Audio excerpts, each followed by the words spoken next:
नमस्कार श्रोता बंधु, आपणकर प्रिय चैनल शिक्षा संस्कृति और उत्कल समाजर समस्त को आंतरिक शुभेच्छा। श्रद्धेय छात्र बंधु, युक्त 2 द्वितीय वर्ष साहित्य ज्योति पुस्तकर बड़पण कविता को आसंतु उपस्थापन करिबा। कविता बड़पण, कवि कविवर राधानाथ राय। कविवर राधानाथ राय बालेश्वर जिलास्थ केदारपुर ग्राम 1848 मसीह जन्मग्रहण करथिले। तांक रचना भितर केदार गौरी, नंदिकेश्वरी, उषा, पार्वती, चंद्रभागा, चिलिका, दरबार, महाजात्रा आउ जजातिकेश्वरी प्रमुख प्रधान। ओडिया गद्य साहित्य को तांकर अविस्मरणीय दान थिला प्रबंध विवेकी और इतालीय युवा।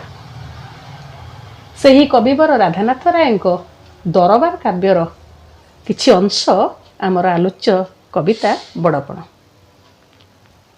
आधुनिक ओडिया साहित्यर प्राण प्रतिष्ठाता, अमित्राक्षर छंदर सफल प्रयोगकर्ता, प्राच्य और पाश्चात्य चेतनार समन्वयकर्ता कविवर राधानाथ राय जड़े व्यक्तिसत्ता नुहंती, बरं एक जुगर आवाहनी महामंत्र। पाश्चात्य साहित्य अगाध पांडित्य और प्राच्य चेतनारे तार प्रतिफलन कवि को करिथिला कालजयी।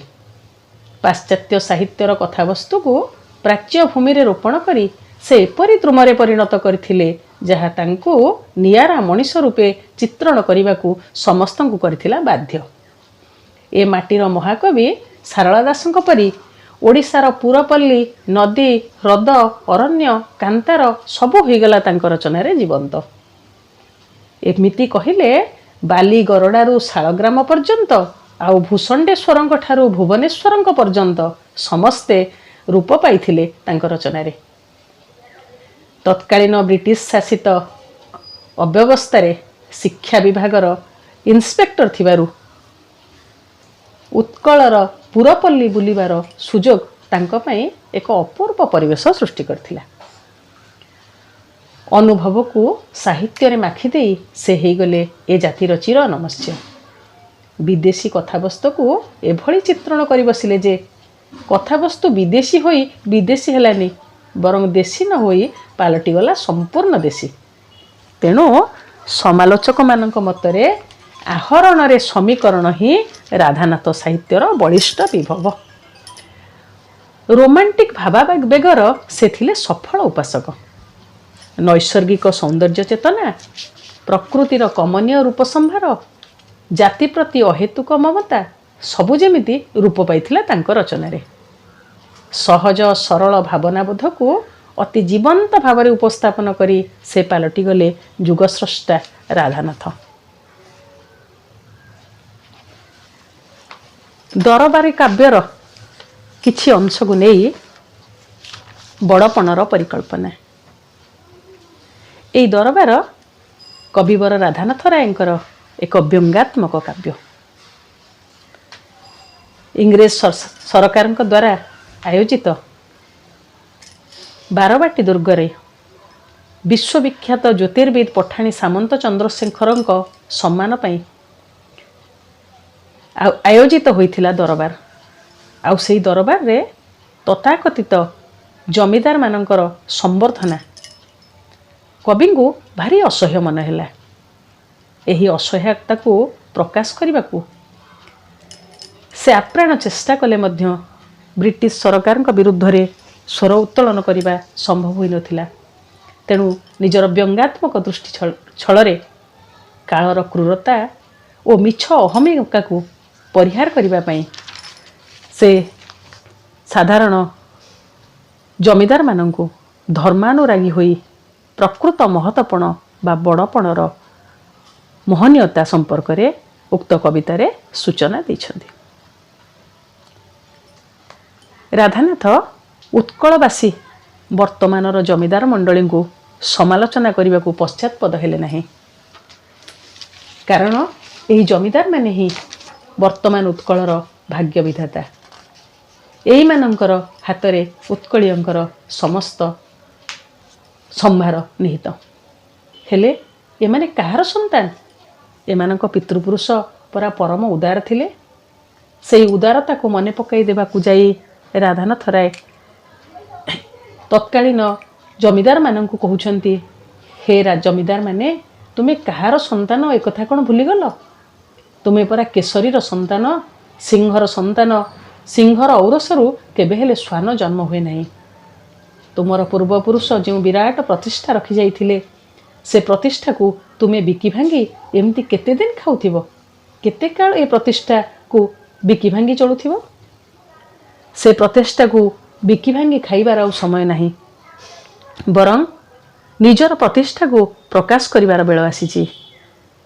ହେ ରାଜନ ମଣ୍ଡଳୀ, ଏ ଦିଗକୁ ଯଦି ସଚେତନ ହେବ, ତେବେ ନିଶ୍ଚିତ ଭାବେ ତୁମ ପିତୃପୁରୁଷଙ୍କର ମୋହନୀୟତା ପରିପ୍ରକାଶ ପାଇବ। ଏହି ପ୍ରସଙ୍ଗରେ କବି ଉଲ୍ଲେଖ କରିଛନ୍ତି, ମନେ ନାହିଁ ତୁମ୍ଭେ କାହାର ସନ୍ତାନ, କେଶରୀ ଔରସେ ତୁମ୍ଭେ ସିନା ଶ୍ୱାନ। ପୂର୍ବ ପୁରୁଷର ପ୍ରତିଷ୍ଠା ବିଶାଳ, ବିକି ଭାଙ୍ଗି ଖାଉଥିବ କେତେ କାଳ? ସେହି ପ୍ରତିଷ୍ଠା ନିଶ୍ଚିତ ଭାବେ ବର୍ତ୍ତମାନର ରାଜନ୍ୟ ମଣ୍ଡଳୀଙ୍କ ନିକଟରେ ଅଛି, କିନ୍ତୁ ସେ କଥା ଭୁଲି ଯାଇଛନ୍ତି। ଏହି ରାଜନ୍ୟ ମଣ୍ଡଳୀଙ୍କର ପୂର୍ବପୁରୁଷ ବହ୍ନି ଶିଖା ପରି ଊର୍ଦ୍ଧ୍ୱଗାମୀ ଥିବା ବେଳେ ସେମାନେ ଜଳଧାରା ପରି ନିମ୍ନଗାମୀ ହୋଇଛନ୍ତି।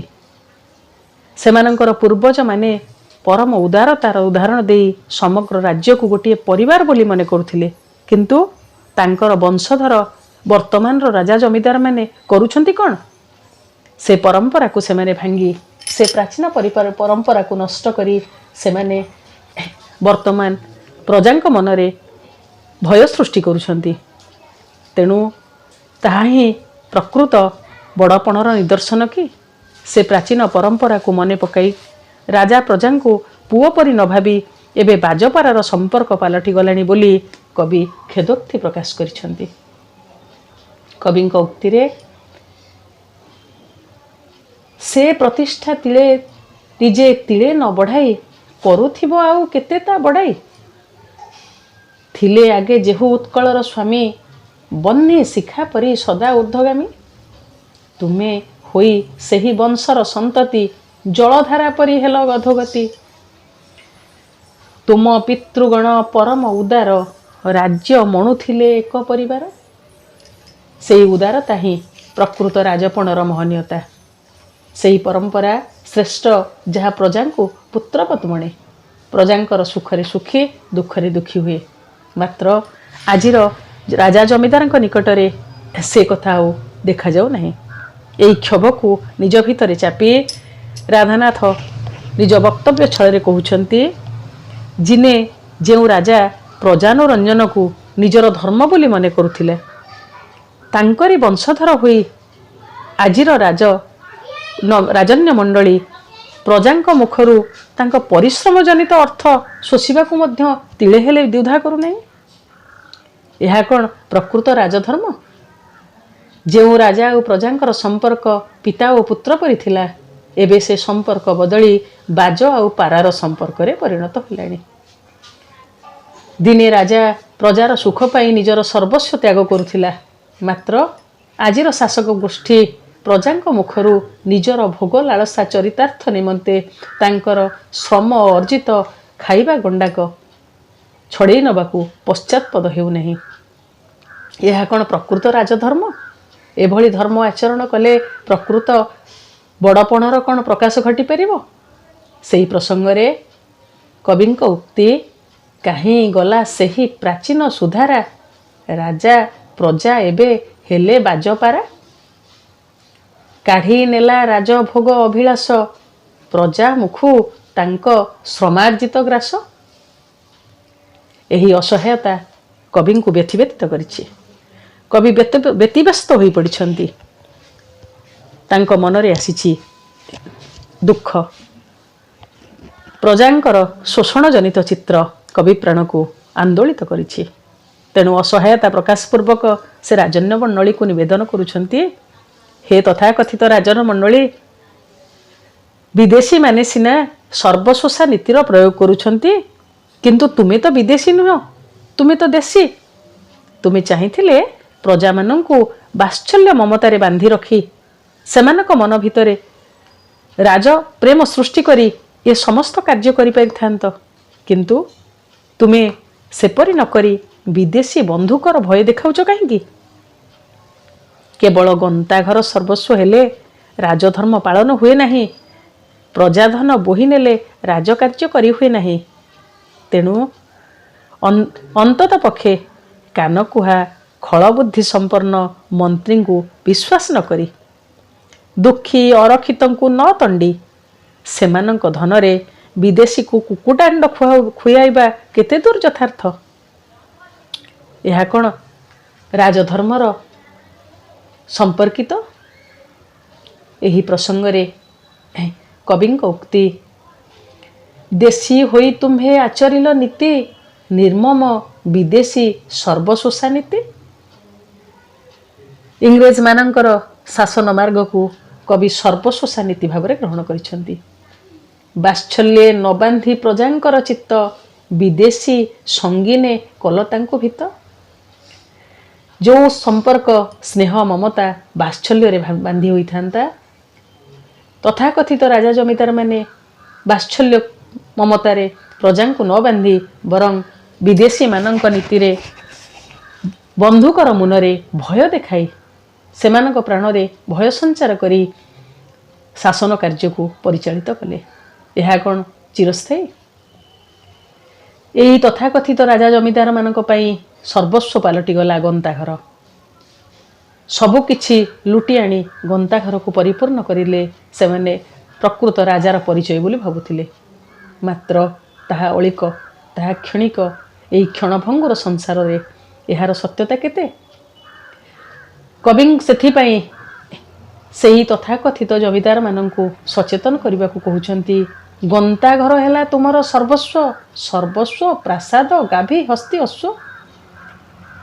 କେହି ବିରାଟ ପ୍ରାସାଦରେ ରହି ଅସଂଖ୍ୟ ଗାଈ ହାତୀ ଘୋଡ଼ା ରଖି କେବେ ଜୀବନରେ ବଡ଼ ହୋଇପାରି ନାହିଁ।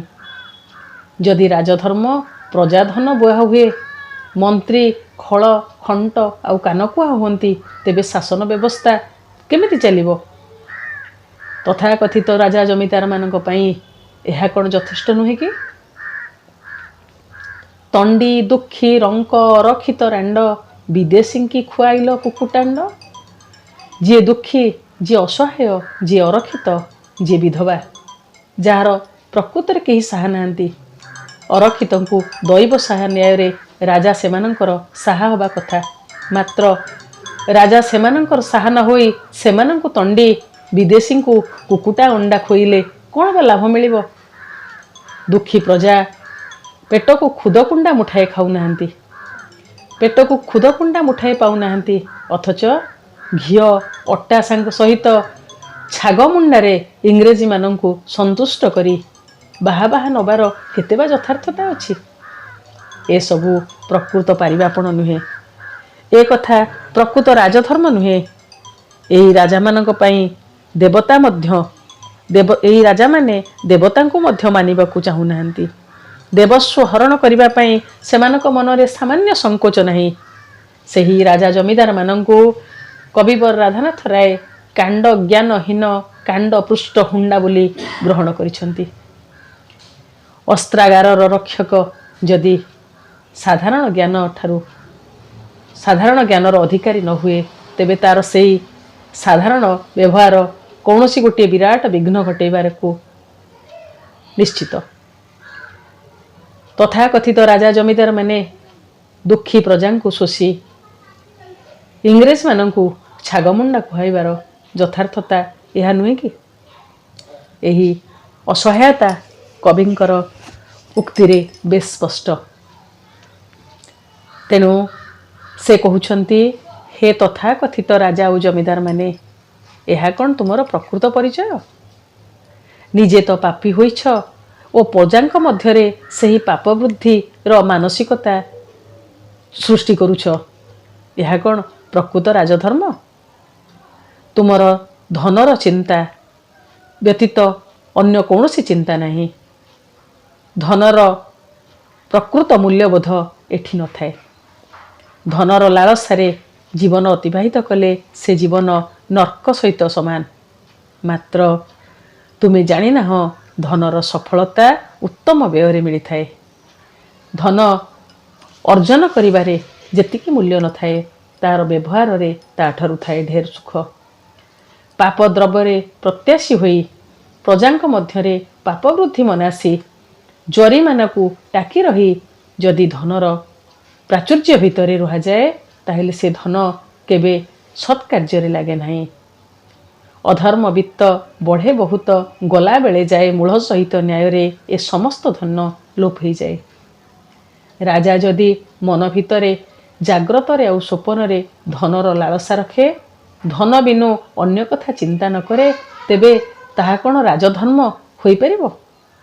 ପ୍ରକୃତ ଧନ ସେଥିରେ ନଥାଏ। ଧନର ସାଫଲ୍ୟତା ଥାଏ ଉତ୍ତମ ବ୍ୟୟରେ। ଯଦି ଉତ୍ତମ ବ୍ୟୟ ନ କରାଯାଏ, କେବଳ ଯକ୍ଷ ଭଳି ତାକୁ ଜଗି ରଖାଯାଏ, ତାହେଲେ ସେ ଧନ କୌଣସି କାର୍ଯ୍ୟରେ ଲାଗେ ନାହିଁ। ଏହି ପ୍ରସଙ୍ଗରେ କବି ନିଜସ୍ୱ ଉକ୍ତିରେ ଉଲ୍ଲେଖ କରିଛନ୍ତି, ଧନର ଲାଳସା ଜାଗ୍ରତେ ସ୍ୱପନେ, ଧନ ବିନୁ ନାହିଁ ଆନ ଚିନ୍ତା ମନେ। ଧନର ସାଫଲ୍ୟ ସୁବ୍ୟୟ କେବଳ, ଯକ୍ଷ ପ୍ରାୟ ତାକୁ ଜଗି କେଉଁ ଫଳ। ପ୍ରଚଣ୍ଡ ଧନ ସମ୍ପତ୍ତିର ଅଧିକାରୀ ହୋଇ କେବଳ ଯକ୍ଷ ପରି ତାକୁ ଜଗି ରଖିଲେ ଧନର କ'ଣ ପ୍ରକୃତ ମୂଲ୍ୟବୋଧ ଜଣାପଡ଼େ?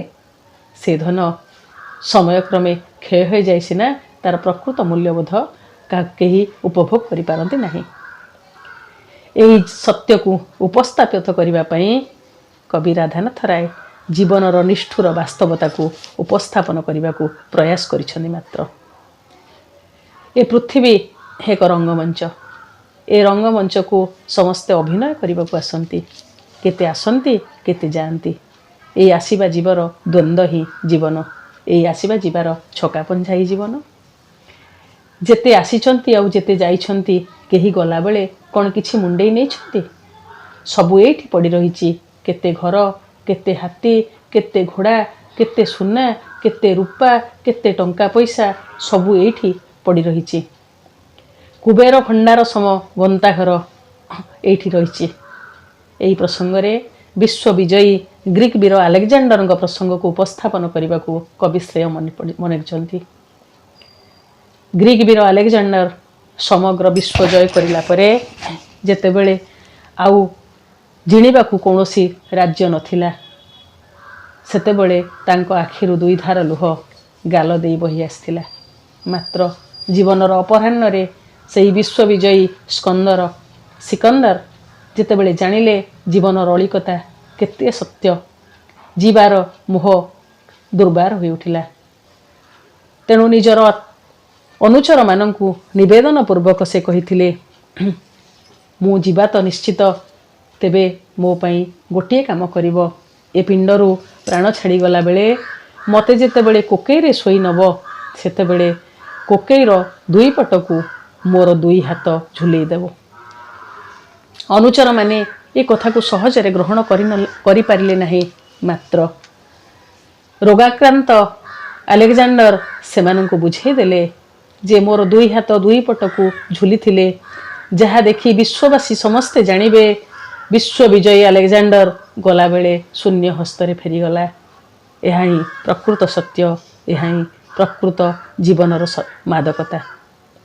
ଜୀବନର ନିଷ୍ଠୁର ବାସ୍ତବତାକୁ କବି ଉଲ୍ଲେଖ କରି ଏ ପୃଥିବୀ ରଙ୍ଗମଞ୍ଚରେ ସମସ୍ତେ ଆସି ଚାଲିଯିବାର କଥାକୁ ଉଲ୍ଲେଖ କରିଛନ୍ତି। ଯେତେ ଆସି ଆଉ ଯାଇଛନ୍ତି, କେହି କ'ଣ କିଛି ମୁଣ୍ଡେଇ ନେଇଛନ୍ତି? ସବୁ ଏଇଠି ପଡ଼ି ରହିଛି। ଆଲେକଜାଣ୍ଡର ବିଶ୍ୱ ବିଜୟ କରିସାରି ଯେତେବେଳେ ଏହି ତଥ୍ୟକୁ ବିଶ୍ୱବାସୀଙ୍କୁ ଜଣେଇଛନ୍ତି, ସେହି ତଥ୍ୟରୁ ହିଁ ଆମର ପ୍ରକୃତ ଶିକ୍ଷା ଲାଭ କରିବା ଉଚିତ। ଆଲେକଜାଣ୍ଡରଙ୍କ ଉକ୍ତିକୁ ରାଧାନାଥ ରୂପ ଦେବା ପାଇଁ ଯାଇ କହିଛନ୍ତି, ନେବ ଯେବେ ମୋତେ କୋକେଇରେ କାଢ଼ି, ଦେଇଥିବ ତହିଁ ମୋ ଶବ ଶୁଆଇ, ବେନି ପାଶେ ବେନି କରକୁ ଝୁଲାଇ। ଯା ଦେଖି ଜାଣିବେ ଜଗତେ ସମସ୍ତେ, ଆସିଥିଲି ଫେରିଗଲି ଶୂନ୍ୟ ହସ୍ତେ, ଆସିଥିଲି ଫେରିଗଲି ଶୂନ୍ୟ ହସ୍ତେ। ଏହା ହିଁ ସତ୍ୟ।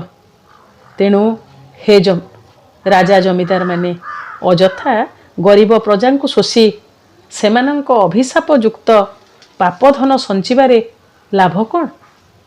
ଏ ପାପଧନ କେବଳ ପ୍ରାୟଶ୍ଚିତରେ ହିଁ ଯିବ। यह ही जीवनर अप्रिय सत्य। यही सत्य को तुम जेते शीघ्र बुझीजिव ताहा सेते उपयोगी हब। जीवनर प्रकृत सत्य को उपस्थापन करने को कवि श्रेय मन पड़ी करिसेंती। एही महावाक्य को मने मने हेजी सत्वगुण लाभ करी मद मोह मुक्त संसार मुक्ति लाभ करने पाई तथाकथित राजा जमीदार मानक मनरे से एक आशार संभावना सृष्टि करछंती। एही संभावना कवि लेखनी को बलिष्ठ करिछि।